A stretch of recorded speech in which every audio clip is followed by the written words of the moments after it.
На 1000 километри за 10 дена на велосипед ке помина членовите од Српското здружение Пријатели 72, кои на турата од Солун до Белград ке посетат и 12 спомен обележја на српски војници што загинале во Првата светска војна.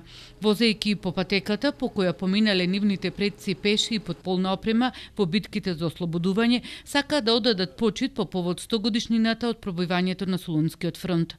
Од Солун преку Едесен на Кајмакчалан, преку Меджитлија, Бач, Скочивир, Битола, денеска беа во Прилеп на гробиштата каде се погребани војниците од Првата светска војна. Попатно посетиле споменици кои биле запоставени, некаде искосиле и тревата, а идејата има и едукативен карактер. Сама идеја е настала, да кажем, од нас младих. Идејата е од нас младите. Ние сме припадници на војската на Србија и со овој чин сакавме да му оддадеме почит на нашите предци. У просеку дневно пролазимо од 80.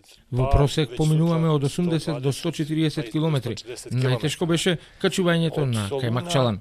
До сада најтежко. Ја посетија и црквата Свети Кирил и Методи, каде во подрумот се погребани 6000 загинати српски војници од Првата светска војна, светилиште на кое му треба поголема грижа. Јуče смо урадили едну лепу ствар, очистили смо 3 гробља и испред 3 гробља. Вчера исчистивме 3 гроба и поставивме нови паноа за да се знае кој е тука починат. Интересно е дека многу малку луѓе во Прилеп знаат за ова место, а замислете колку туристи од Србија поминуваат низ Прилеп, а не знаат за ова место.